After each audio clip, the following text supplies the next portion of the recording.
जय हिंद दोस्तों, स्वागत है आप सभी का एक और नई वीडियो में। दोस्तों आज की ये वीडियो जो हमारी है पशुपालन के ऊपर होने वाली है। तो दोस्तों आज की इस वीडियो में जो हम लोग जेट, आईसीआर और दोस्तों हम लोग का जो बीएचयू हो गया, यूपी कैडेट हो गया, तो दोस्तों इन सभी जितने भी ये एग्ज़ाम है दोस्तों, इन सभी एग्ज़ाम के लिए जो है ये वीडियो बहुत ही इंपॉर्टेंट होने वाली है। तो चलिए आज की वीडियो शुरू करते हैं। तो देखिए सबसे पहला हमारा क्वेश्चन है, कार्पस ल्यूटियम से निकलने वाला हार्मोन है। पहला है ऑक्सीटोसिन, प्रोजेस्टेरॉन, प्रोलैक्टिन और टेस्टोस्टेरॉन। तो दोस्तों मैं आपको बता दूं कि जो कार्पस ल्यूटियम से निकलता है वो कौन सा हार्मोन होता है, वो प्रोजेस्टेरॉन हार्मोन होता है। और जो हमारा ऑक्सीटोसिन हार्मोन है दोस्तों, ये गाय में जो है दूध उतारने में, गाय या कोई भी पशु हो गया, गाय भैंस दोस्तों, उनमें जो है दूध उतारने में सहायक होता है। ये जो हमारा है ऑक्सीटोसिन हार्मोन, ठीक है। और ये जो हमारा टेस्टोस्टेरॉन हार्मोन है दोस्तों, ये जो है नर पशु में कह सकते हैं आप, जो है अंडकोश से जो निकलता है ये वो हार्मोन है टेस्टोस्टेरॉन, ये अंडकोश से निकलता है, ठीक है। अब देखिए जो हमारा नेक्स्ट क्वेश्चन है, किस हार्मोन के प्रभाव से गाय दूध उतारती है। तो दोस्तों मैंने आपको पहले ही अभी ऊपर बताया कि ऑक्सीटोसिन हार्मोन जो हमारा है उसके प्रभाव से जो है गायों में दूध उतरता है, ठीक है। गाय हो गया, भैंस हो गया, किसी भी पशु में, ठीक है। तो यहाँ पे एफएसएच दिया है, प्रोजेस्टेरॉन दिया है, एलएच दिया है और ऑक्सीटोसिन दिया है। तो हमारा जो है ऑक्सीटोसिन ये सही हो जाएगा, क्योंकि इसी के प्रभाव से जो है गायों में दूध उतरता है, ठीक है। अब जो हमारा नेक्स्ट क्वेश्चन है दोस्तों, ऋतुमयी गायों को पहचान करने के लिए प्रयोग किए जाते हैं। तो हमारा यहाँ पे ऑप्शन है बुल, बैल और टीजर बुल और उपयुक्त में से कोई नहीं। तो दोस्तों जो ऋतुमयी गाय होती हैं, शर्मीली गाय होती हैं, वो अपने जो है ऋतुमयी होने का लक्षण जो है प्रकट नहीं करती हैं, इसलिए उनमें जो लक्षण है वो प्राप्त करने के लिए यहाँ पे हम लोग टीजर बुल का प्रयोग करते हैं दोस्तों। और ये जो टीजर बुल होता है दोस्तों, ये गायों को गर्भित नहीं कर पाता है, क्योंकि ये केवल जो है गायों के ऊपर चढ़ता है। अब इसका क्या होता है दोस्तों, इसकी जो शुक्रवाहिनियाँ होती हैं उसको जो है तेज चाकू से जो है काट दिया जाता है, ठीक है। इससे वो गायों को गर्भित नहीं कर पाता और पता चल जाता है कि कौन सी गाय जो है ऋतुमयी है, ठीक है। अब जो दोस्तों हमारा नेक्स्ट क्वेश्चन है, किस ग्रंथि को जो है मास्टर ग्रंथि कहा जाता है, यानी कि जो कौन सी ग्रंथि है जिसको मास्टर ग्लैंड्स कहा जाता है। तो जो हमारी दोस्तों है पिट्यूटरी ग्लैंड्स जो है उसको क्या कहते हैं हम लोग, मास्टर ग्रंथि कहते हैं, यानी कि मास्टर ग्लैंड्स कहा जाता है। अब दोस्तों जो हमारा नेक्स्ट क्वेश्चन है, साइलेज बनाने के लिए सबसे उपयुक्त हरा चारा है। तो दोस्तों जो साइलेज बनाया जाता है वो कौन से चारे के द्वारा बनाया जाता है, जो कौन सा चारा है वो सबसे अच्छा माना जाता है।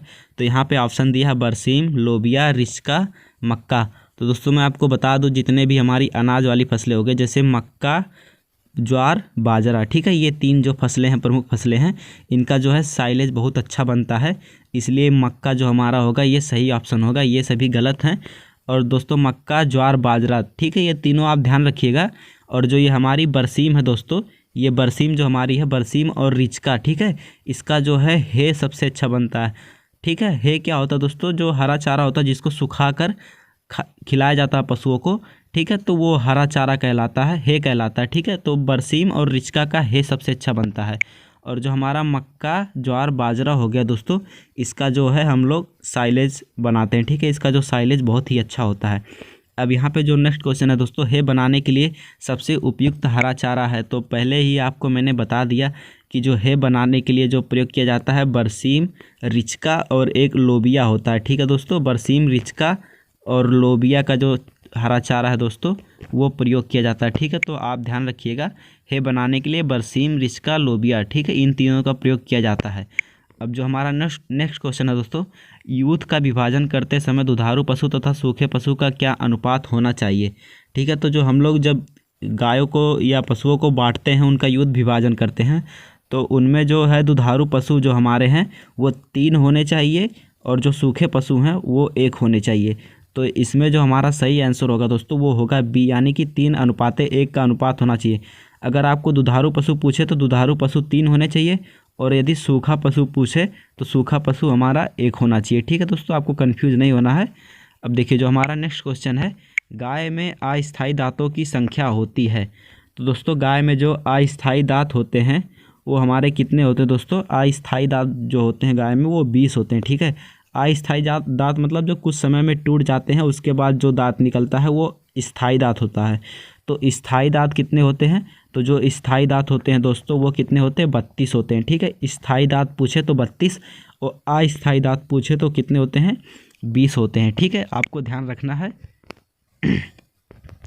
अब जो हमारा नेक्स्ट क्वेश्चन है दोस्तों, साइलेज में शुष्क पदार्थ पाया जाता है, ठीक है, 20% या 30%, 25% या 35%। तो दोस्तों जो साइलेज में शुष्क पदार्थ पाया जाता है वो कितना प्रतिशत पाया जाता है? साइलेज में 30% जो है शुष्क पदार्थ हमारा पाया जाता है, ठीक है, 30% जो है शुष्क पदार्थ पाया जाता है। अब जो हमारा नेक्स्ट क्वेश्चन है दोस्तों, एकहारे बाड़ा की अधिकतम चौड़ाई होती है, यानी कि जो एकहारा पशुशाला होता है उसकी जो अधिकतम चौड़ाई कितनी होनी चाहिए? तो जो एकहारा पशुशाला होता है दोस्तों उसकी चौड़ाई जो है 5.5 मीटर होनी चाहिए, ठीक है। तो इसका हमारा जो है ए आंसर जो है सही हो जाता है, ठीक है। अब जो हमारा नेक्स्ट क्वेश्चन है दोस्तों, गौशाला में गायों को खड़ा करने के लिए लंबाई में स्थान दिया जाता है। तो दोस्तों यहाँ पे जो हमारा 11वां क्वेश्चन है, कह रहा कि गौशाला में गायों को खड़ा करने के लिए लंबाई में स्थान दिया जाता है। तो कितना स्थान दिया जाता है दोस्तों? 1.2 मीटर, 1.6 मीटर या 75 सेंटीमीटर या 1.8 मीटर। तो दोस्तों जो है इसका सही आंसर हो जाएगा 1.6 मीटर, यानी कि जो गौशाला में पशुओं को खड़ा करने के लिए 1.6 मीटर का स्थान जो है पर्याप्त रहता है, ठीक है। अब जो हमारा नेक्स्ट क्वेश्चन है दोस्तों, पूँछ से पूँछ विधि में पशुओं को बांधने के लिए पशुशाला की लंबाई कितना रखना पड़ता है, ठीक है। तो जो पूँछ से पूँछ विधि होती है उसमें 60 पशुओं को बांधने के लिए पशुशाला की लंबाई कितना रखना पड़ेगा? पहला है 72 मीटर, दूसरा 18 मीटर, तीसरा दोस्तों 36 मीटर और डी हमारा है 9 मीटर। तो जो इसका सही आंसर हो जाएगा दोस्तों वो कितना होगा? 36 मीटर, यानी कि 60 पशुओं को बांधने के लिए पूँछ से पूँछ विधि में हम लोग को जो है 36 मीटर का जो है रखना पड़ता है, ठीक है। अब जो हमारा नेक्स्ट क्वेश्चन है दोस्तों, क्लोन विधि से तैयार की गई भैंस की नस्ल है, ठीक है। तो वो कौन सी जो है बफेलो है दोस्तों, जो है क्लोन विधि से तैयार की गई है? तो दोस्तों इसका जो है डॉली दिया है, गरिमा दिया है, इंदिरा और शंकर। तो दोस्तों इसमें से जो है वो क्लोन विधि से तैयार की गई भैंस है वो गरिमा है, ठीक है। और यदि आपसे पूछे शंकर भैंस की शंकर नस्ल कौन सी है, तो दोस्तों भैंस की शंकर नस्ल है जो वो है मेहसाना है, ठीक है। आपको ये याद होना चाहिए कि जो भैंस की शंकर नस्ल है वो मेहसाना है। और यदि पूछे क्लोन विधि से तैयार की गई भैंस की नस्ल कौन सी है, तो वो हमारी कौन सी है? गरिमा है, ठीक है। ये किससे तैयार की गई है? क्लोन विधि से, तो आपको ध्यान रखना है। अब दोस्तों हमारा जो नेक्स्ट क्वेश्चन है, एक बकरे से एक बार में सीमन प्राप्त किया जाता है। तो दोस्तों एक बकरे से जो है एक बार में कितना सीमन प्राप्त किया जाता है? यहाँ पे ऑप्शन ए है 1 मिलीलीटर, ऑप्शन बी है 2 मिलीलीटर, ऑप्शन सी 3 मिलीलीटर और ऑप्शन डी 4 मिलीलीटर।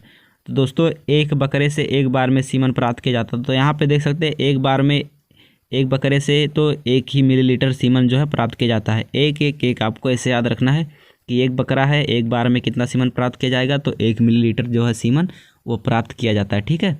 अब यहाँ पे जो हमारा नेक्स्ट क्वेश्चन है दोस्तों, सांड से प्राप्त सीमेन का पीएच मान होता है, यानी कि जो सांड होता है उसका जो सीमेन होता है उसका पीएच मान कितना होता है, ठीक है। तो दोस्तों यहाँ पे ऑप्शन है 4.5 मीटर, 6.8 मीटर, 7.8 मीटर, 8.2 मीटर, ठीक है। तो जो सांड होता है उसका पीएच मान कितना होता है? तो जो होता है 6.8, यानी कि सांड का जो सीमेन होता है दोस्तों उसका पीएच मान कितना होता है? 6.8। सीमेन की जगह पे दोस्तों आपका जो है वीर्य भी दे सकता है, ठीक है। तो वो वहाँ पे जो है उसका पीएच मान कितना होता है? 6.8 होता है। आपको इसको ध्यान रखना है। अब जो हमारा नेक्स्ट क्वेश्चन है दोस्तों, दूध निकालते समय ऑक्सीटोसिन हार्मोन का प्रभाव होता है। तो दोस्तों आपको यहाँ से 2-3 क्वेश्चन बन जाता है कि गाय में दूध उतारने के लिए कौन सा हार्मोन सहायक होता है? तो दूध उतारने के लिए जो है हमारा ऑक्सीटोसिन हार्मोन सहायक होता है। अब यहाँ पे क्वेश्चन पूछा है कि ऑक्सीटोसिन हार्मोन का प्रभाव कितने देर तक पशुओं में रहता है, ठीक है। तो जो ऑक्सीटोसिन हार्मोन का प्रभाव होता है पशुओं में वो कितना होता है? 5 से 7 मिनट तक जो है ऑक्सीटोसिन हार्मोन का प्रभाव जो है पशुओं में रहता है। अगर दोस्तों आपसे एग्जैक्ट पूछे कितना रहता है, तो जो एग्जैक्ट रहता है वो 7 मिनट रहता है। इसलिए जो पशु होते हैं उनको 7 मिनट के अंदर उनका जो दूध है वो निकाल लेना चाहिए। उसके बाद जो है ऑक्सीटोसिन हार्मोन का प्रभाव जो है रुक जाता है, जिससे गाय पूरा दूध नहीं देती है, ठीक है। तो यहाँ पे जो एग्जैक्ट पूछे तो 7 मिनट, और यदि यहाँ पे जो ऑप्शन दिया है वो उसके अनुसार जो है 5 से 7 मिनट जो है हमारा सही होगा। अब दोस्तों जो हमारा नेक्स्ट क्वेश्चन है, निम्नलिखित में से कौन सा विटामिन वसा में घुलनशील नहीं है? तो दोस्तों यहाँ पे पूछ रहा कि कौन सा विटामिन वसा में घुलनशील नहीं है। आपको क्वेश्चन ध्यान से देखना है, ठीक है। तो दोस्तों मैं आपको बता दूँ विटामिन 2 प्रकार के होते हैं। एक होते हैं जल में घुलनशील, ठीक है। एक होते हैं जल में घुलनशील। जल में घुलनशील हमारे कौन से विटामिन होते हैं दोस्तों? जल में घुलनशील विटामिन होते हैं हमारे BC, ठीक है, BC। तो यानी कि यहाँ पे क्वेश्चन जो कह रहा है कि विटामिन वसा में घुलनशील नहीं है, तो यहाँ पे ऑप्शन में C कहीं नहीं है, तो हमारा जो यहाँ पे ऑप्शन में है B है, ठीक है। और यदि पूछे वसा में घुलनशील विटामिन कौन सा है, तो दोस्तों आपको इसका जो है एक ट्रिक है, इसका एक ट्रिक्स याद करना है। वो ट्रिक हमारा क्या है दोस्तों? कीड़ा, ठीक है। कीड़ा क्या है? वसा में गिरकर मर गया, ठीक है। कीड़ा जो है वसा में गिरकर मर गया, ठीक है। यानी कि जो कीड़ा है वो वसा में घुल गया, ठीक है। तो यहाँ पे कीड़ा विटामिन K हो गया, विटामिन E हो गया, विटामिन D हो गया, विटामिन A हो गया, ठीक है। ये सभी जितने हमारे विटामिन हैं ये किस में घुलनशील है? ये वसा में घुलनशील है। यानी कि ये जो कीड़ा है दोस्तों ये वसा में गिरकर घुल गया या वसा में गिरकर मर गया, ठीक है। तो इस तरह से आपको इसको एक ट्रिक से याद रखना है। अब दोस्तों जो हमारा नेक्स्ट क्वेश्चन है, 1 ग्राम वसा के ऑक्सीकरण से ऊर्जा प्राप्त होती है 4.2 कैलोरी, 6.4 कैलोरी, 9.2 कैलोरी, ठीक है। उपयुक्त में से कोई नहीं। तो यहाँ पे जो है दोस्तों 1 ग्राम वसा के ऑक्सीकरण से जो ऊर्जा प्राप्त होती है वो कितनी होती है? 9.2 कैलोरी ऊर्जा जो है वो प्राप्त होती है, ठीक है। अब यहाँ पे जो हमारा नेक्स्ट क्वेश्चन है दोस्तों, 100 ग्राम प्रोटीन के ऑक्सीकरण से कितना उपापचय जल प्राप्त होता है? यानी कि दोस्तों आप जो है 100 ग्राम प्रोटीन का जो है उपचय क्रिया कराएंगे दोस्तों, तो उसमें कितना जो है आपको जल, कितना ग्राम जल प्राप्त होगा, ठीक है। तो जो 100 ग्राम प्रोटीन से जो उपापचय क्रिया के द्वारा जो जल प्राप्त होता है वो कितना होता है? 40 ग्राम होता है, ठीक है। 100 ग्राम प्रोटीन के ऑक्सीकरण से जितना 40 ग्राम उपापचय जल प्राप्त होता है, ठीक है। आपको इसको ध्यान रखना है। अब दोस्तों यहाँ पे नेक्स्ट क्वेश्चन है, बधिया करने की सबसे उपयुक्त विधि है। तो दोस्तों जो बधिया करने की सबसे उपयुक्त विधि जो मानी जाती है अभी तक की, वो कौन सी है? बर्डीजो कैस्ट्रेटर है, क्योंकि इसमें जो है पशु को ज़्यादा दर्द नहीं होता, ठीक है। और यहाँ पे जो है आसानी से बधिया करने का उद्देश्य जो है सफल हो जाता है, ठीक है। और बिना किसी पशु को बिना किसी दर्द हुए, इसलिए जो है बर्डीजो कैस्ट्रेटर को जो है यहाँ पे जो है सबसे पहले प्राथमिकता दी जाती है और सबसे अच्छी विधि यही है, ठीक है। अब जो हमारा नेक्स्ट क्वेश्चन है दोस्तों, सींग रोधन की सबसे उपयुक्त विधि है। तो दोस्तों जो सींग रोधन की सबसे उपयुक्त विधि मानी जाती है वो मानी जाती है कास्टिक पोटाश द्वारा, यानी कि जो हमारा है KOH यानी कि पोटेशियम हाइड्रोक्साइड द्वारा जो है उसके द्वारा जो है सींग रोधन की जाती है। तो KOH यानी कि कास्टिक पोटाश जो है कास्टिक क्षार द्वारा जो है की जाती है सींग रोधन पशुओं में, ठीक है। तो इसका जो है A ऑप्शन जो है हम लोग का सही हो जाएगा। अब दोस्तों यहाँ पे जो नेक्स्ट क्वेश्चन है, संतुलित आहार की वह मात्रा जो पशु को केवल शरीर रक्षा हेतु दी जाती है, ठीक है। तो जो है संतुलित आहार की मात्रा जो है पशु को शरीर रक्षा हेतु दी जाती है, तो वह कौन सी राशन होती है दोस्तों? निर्वाह राशन, ठीक है। ये निर्वाह राशन जो होती है इसमें दोस्तों केवल पशु जो है अपना जीवन जो है व्यतीत करता है, ठीक है। पशु के शरीर पर कोई प्रभाव नहीं पड़ता, ना ही उसके उत्पादन में कोई वृद्धि होती है, ठीक है। तो वो निर्वाह राशन, निर्वाह मतलब उसको जीवन व्यतीत करने के लिए जो राशन दिया जाता है वो निर्वाह राशन कहलाता है, ठीक है। संतुलित आहार की वह मात्रा जो पशु के केवल शरीर रक्षा हेतु दी जाती है, तो वह कौन सी राशन होती है? निर्वाह राशन होती है, ठीक है।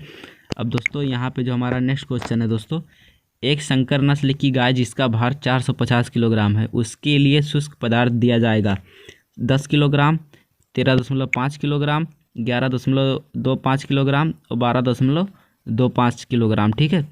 तो यहाँ पे जो इसका जो है सही ऑप्शन है दोस्तों वो है 11.25 किलोग्राम दिया जाएगा, ठीक है। तो बस आज की इस वीडियो में इतना ही दोस्तों। आई होप कि आपको ये वीडियो अच्छा लगा होगा, और तो आपको ये वीडियो अच्छा लगा तो वीडियो को लाइक कर दीजिएगा, और दोस्तों जो है चैनल को सब्सक्राइब करके बेल आइकन को ज़रूर प्रेस कर दीजिएगा। तो बस आज की इस वीडियो में इतना ही, मिलते हैं अगली नेक्स्ट वीडियो में। तब तक के लिए जय हिंद, जय भारत।